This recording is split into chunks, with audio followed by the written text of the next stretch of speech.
Hampir gunung-gunung yang begitu kokoh hancur lebur. Kenapa? Anda aulir rahmani walada. Tatkala mereka mengatakan bahwasanya Allah punya anak. Wa ma yanbaghi lirrahmani ayyattakhidha walada. Dan tidak pantas bagi Allah untuk punya anak. Tidak pantas, tidak layak. Majelis bijak meneduhkan hati, mencerahkan jiwa. Sungguhnya selamat dari cercaan manusia adalah perkara yang mustahil. Sebagaimana dikatakan, ridwan nas ghayatun la tudrak. Mencari keridhaan seluruh manusia adalah tujuan yang mustahil. Orang baik maka akan dicela oleh orang yang buruk. Jangankan kita, bahkan para nabi pun tidak selamat dari cercaan.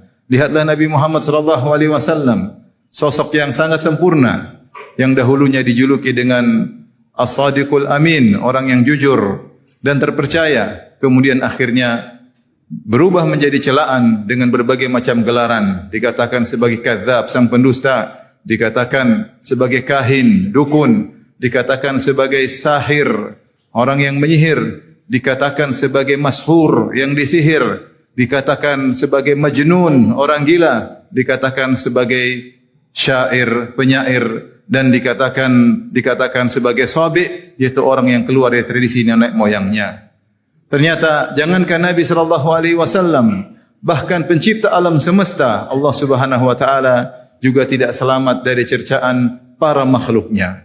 Allah Subhanahu wa taala menyebutkan cercaan-cercaan dalam Al-Qur'an yang disematkan oleh makhluk kepada Allah Subhanahu wa taala. Contoh kata Allah Subhanahu wa taala, wa qalatil yahudu yadullahi maglulah.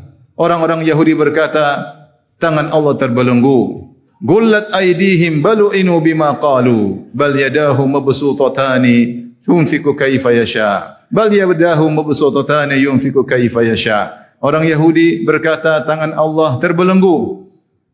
Justru tangan mereka lah yang belenggu. Bahkan dan walu'inu bima qalu, dan mereka terlaknat akibat perbuatan mereka. Bahkan kedua tangan Allah terbentang. Allah berinfak dengan apa yang Allah kehendaki. Mereka juga berkata bahwasanya Allah fakir. Kata Allah Subhanahu wa taala, laqad sami'a Allahu qaulal ladzina qalu innallaha faqirun wa nahnu aghnia sanaktubu ma qalu. Kata Allah Subhanahu wa taala, sungguh Allah telah mendengar perkataan mereka yang mengatakan Allah miskin, kamilah yang kaya. Itu mereka mencela, kenapa perlu ada sedekah? Allah miskin, kami yang kaya. Mereka menghina Allah Subhanahu wa taala. Mereka juga mencela Allah dengan mengatakan Allah letih. Setelah menciptakan alam semesta, Allah istirahat pada hari yang ketujuh. Maka Allah membantah, wa laqad khalaqnas samawati wal arda wa ma bainahuma fi sittati ayyamin wa ma massana min lughub. Sungguh kami telah menciptakan langit dan bumi dalam waktu 6 hari dan kami tidak ditimpa dengan keletihan sama sekali. Ini semua adalah cercaan-cercaan kepada Allah Subhanahu wa taala. Namun di antara cercaan yang sangat parah adalah mengatakan Allah punya anak. Oleh karenanya dalam hadis Nabi SAW bersabda, Allah berfirman, kadzdzabani ibnu Adam wa lam yakun lahu dzalik, wa syatamani ibnu Adam wa lam yakun lahu dzalik. Sungguhnya ibnu Adam telah mendustakan aku dan tidak pantas dia berdusta kepadaku. Tidak pantas dia mendustakan aku. Dan ibnu Adam, anak Adam telah mencaciku dan tidak pantas bagi dia untuk mencaciku. Amma takdzibuhu iyaya, adapun dia mendustakan aku, yaqul ma yu'iduni kama bada'ani. Dia mengatakan aku tidak bisa membangkitkan saya sebagaimana Allah tidak bisa membangkitkan saya sebagaimana Allah pernah menciptakan saya. Itu adalah kedustaan terhadap Allah Subhanahu wa taala. Kemudian kata Allah, wa amma syatmuhu iyaya yaqul anna lahu waladan. Adapun dia mencaciku, maka dia berkata bahwasanya Allah punya anak. Maka inilah perkataan yang paling buruk bagi Allah Subhanahu wa taala. Makanya Allah menyatakan bukan cuma Allah yang murka, bahkan alam semesta hampir-hampir hancur gara-gara perkataan seperti ini. Kata Allah Subhanahu wa taala, wa qalu ittakhadar rahmanu walada. Mereka mengatakan Ar-Rahman punya anak. Kata Allah, laqad ji'tum syai'an idda. Sungguh kalian telah mendatangkan perkara yang sangat mungkar. Takadus samawati yatafattarna minhu, hampir langit terbelah. Wa tanshaqqul ardu, hampir bumi terbelah. Wa takhirrul jibalu hadda, Hampir gunung-gunung yang begitu kokoh hancur lebur. Kenapa? Anda aulir rahmani walada. Tatkala mereka mengatakan bahwasanya Allah punya anak, wa ma yanbaghi lirrahmani ay yattakhidha walada, dan tidak pantas bagi Allah untuk punya anak, tidak pantas, tidak layak. In kullu man fis samawati wal ardi illa atir rahmani abda. Sungguh yang ada di langit dan di bumi semua akan datang sebagai hamba Allah Subhanahu wa taala. Malaikat Jibril akan datang sebagai hamba Allah Subhanahu wa taala. Nabi Muhammad sallallahu alaihi wasallam akan datang sebagai hamba Allah Subhanahu wa taala, dan Nabi Isa akan datang sebagai hamba Allah Subhanahu wa taala. Oleh karenanya terlalu banyak ayat dalam Al-Qur'an mengingkari akan hal ini. Kenapa? Hal ini adalah celaan yang sangat buruk, karena ini membatalkan keesaan Allah Subhanahu wa taala. Kontradiksi dengan keesaan Allah Subhanahu wa taala yang Allah telah memuji dirinya tentang keesaannya. Allah berfirman, "Qul huwallahu ahad." Katakanlah, dialah Allah yang Maha Esa. Allahus Samad, dialah yang semuanya membutuhkannya, bergantung kepadanya. Lam yalid wa lam yulad. Allah Subhanahu wa taala tidak melahirkan dan juga tidak dilahirkan. Walam yakul lahu kufuwan ahad, dan tidak ada sesuatu pun yang serupa dengan Allah. Allah juga memuji dirinya dengan berkata, wa qulil hamdulillahilladzi lam yattakhidh walada wa lam yakul lahu syarikun fil mulk wa lam yakul lahu waliyyun minadh-dhul wa kabbirhu takbira. Dan dikatakanlah segala puji bagi Allah yang tidak punya anak. Allah memuji dirinya bahwasanya dia tidak punya anak. Tidak ada penolong baginya, tidak ada sekutu baginya, dan agungkanlah Allah dengan seagung-agungnya. Allah berfirman, wa qalu ittakhadallahu walada subhanah. Mereka berkata Allah punya anak. Maha suci Allah, Allah suci. Jika Allah punya anak maka Allah tidak suci lagi. Dalam ayat yang lain, wa qalu ittakhadallahu walada subhanah huwal ghani. Mereka berkata Allah punya anak, Maha suci Allah, dia maha kaya dan dia tidak membutuhkan kepada anak, tidak butuh kepada istri, tidak butuh kepada partner dan tidak butuh kepada siapapun. Dialah Maha Esa. Dzalika Isa ibn Maryam qaulul haqqi alladhi fihi yamtarun. Ma kana lillahi ay yattakhidha min waladin subhanah. Itulah hakikat Nabi Isa adalah seorang hamba dari apa yang mereka perselisihkan. Maka nalillahi ayyattakhidha min waladin subhanah. Tidak pantas bagi Allah untuk punya anak. Maha suci Allah dari punya anak. Ala innahum min ifkihim la yaqulun. Ketahuilah mereka dengan kedustaannya. Mereka berkata, waladallahu wa innahum lakadzibun. Mereka bilang Allah punya anak dan sungguh mereka benar-benar pendusta. Ma'asyiral muslimin. Oleh karenanya, begitu banyak ayat menegaskan bahwasanya Allah Maha Esa, dan siapa yang mengatakan bahwasanya Allah punya anak, maka dia telah mencoreng kesucian Allah dan dia telah membatalkan keesaan Allah Subhanahu wa taala. Oleh karenanya Nabi Muhammad sallallahu alaihi wasallam di antara tujuan dakwah beliau adalah menebarkan tauhid, keesaan Allah di seluruh alam semesta. Maka beliau mengirim surat kepada raja-raja Nasrani ketika itu agar mentauhidkan Allah Subhanahu wa taala. Maka beliau mengirim surat kepada Heraklius, raja Romawi, raja yang paling hebat di zaman itu. Kata Nabi sallallahu alaihi wasallam dalam risalahnya, aslim taslam, masuk Islamlah maka kau akan selamat. Yu'tikallahu ajraka marratain, maka Allah akan berikan engkau ganjaranmu 2 kali lipat.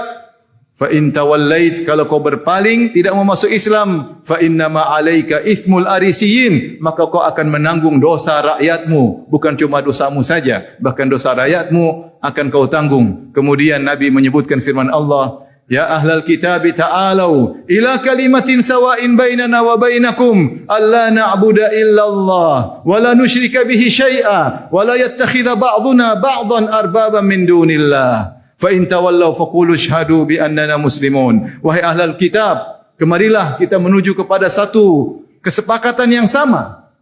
Qaulin sawa ila kalimatin sawa, perkataan yang sama yang kita sepakati. Apa itu yang kita sepakati?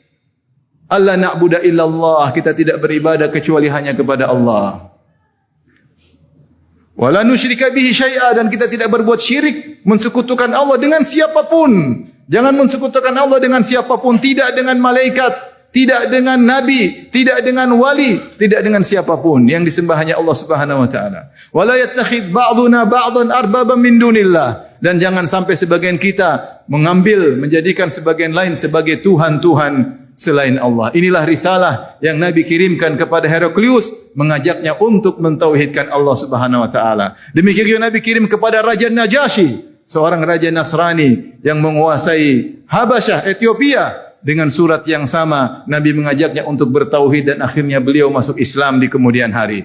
Dengan surat yang sama, Rasulullah SAW kirimkan juga kepada Al-Muqawqis, yaitu penguasa Mesir yang juga beragama Nasrani. Nabi mengajak mereka untuk mentauhidkan Allah Subhanahu wa taala. Maka tauhid adalah intisari dari ajaran Islam yang kata Allah Subhanahu wa taala, "Wa may yabtaghi ghairal islami dinan fala yuqbala min wa huwa fil akhirati minal khasirin." Siapa yang mencari agama selain Islam, maka tidak akan diterima oleh Allah Subhanahu wa taala. Siapa yang mencari kebahagiaan dengan agama kesyirikan, maka tidak akan diterima oleh Allah Subhanahu wa taala. Innad dina 'indallahil Islam. Sungguhnya satu-satunya agama yang diridhai oleh Allah hanyalah Islam. Berdasarkan fatwa yang dikeluarkan oleh Majelis Ulama Indonesia, bahwasanya kita sebagai bangsa Indonesia, sebagai warga negara hendaknya menjunjung toleransi. Dan arti toleransi artinya masing-masing menjaga identitasnya, sehingga disebutkan tidak boleh mencampur adukan antara akidah, mencampur adukan antara ibadah, ya, mencampurkan antara atribut-atribut dua keyakinan yang berbeda. Maka itu adalah toleransi, masing-masing menjaga yang lainnya tanpa harus merubah identitasnya. Dan di antara kesempurnaan mentauhidkan Allah Subhanahu wa taala adalah tidak ikut serta dalam mengucapkan selamat lahir anak Tuhan. Oleh karenanya di antara tafsir salaf terhadap firman Allah Subhanahu wa taala tentang sifat-sifat ibadur rahman, yang mereka adalah para penghuni surga, yang Allah mengatakan ibadur rahmanil ladina yamshuna 'alal ardi hauna. Ibadur rahman yang sifatnya demikian dan demikian, di antara sifat mereka penghuni surga, walladzina la yashhaduna az-zura, adalah mereka tidak pernah menghadiri azur. Dan di antara pengertian azur sebagaimana tafsiran sebagian salaf, a'yadal kuffar, yaitu peringatan-peringatan hari keagamaan agama-agama non-muslim. Maka seorang menghormati tanpa harus mengikuti, tetap identitas dijaga. Kalau jika ada seorang melakukan kemaksiatan, maka tidak mungkin kita mengatakan selamat bermaksiat. Tidak mungkin kita mengatakan selamat bermaksiat. Kalau kita mengucapkan selamat bermaksiat secara zahir, bahwasanya kita ikut gembira akan kemaksiatan tersebut. Jikalau ada seorang berzina, tidak mungkin kita mengatakan selamat berzina. Seakan-akan kita setuju dengan perzinahan tersebut. Bagaimana lagi jika seorang melakukan kesyirikan, apalagi melakukan perbuatan yang secara kacamata Islam adalah perbuatan yang sangat dicela oleh Allah Subhanahu wa taala. Di antara celaan-celaan kepada Allah, inilah celaan yang paling buruk kepada Allah Subhanahu wa taala, yaitu mengatakan Allah punya anak. Dan sebelum Nasara sudah ada umat-umat yang lain juga yang mengatakan demikian. Allah berkata, wa qalatil yahudu Uzairun ibnullah wa qalatin nasara al-masih ibnullah dzalika qauluhum bi afwahihim yudahiuna qaulal ladzina kafaru min qabl.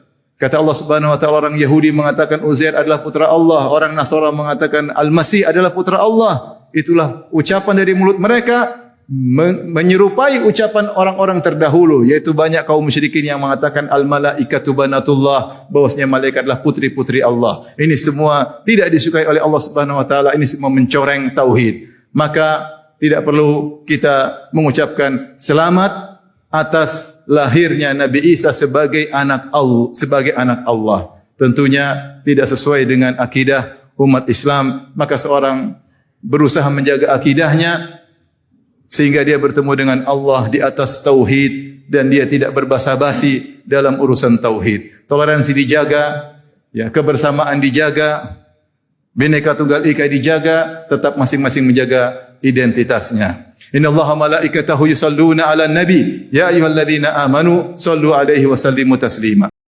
Majelis Bijak, meneduhkan hati, mencerahkan jiwa.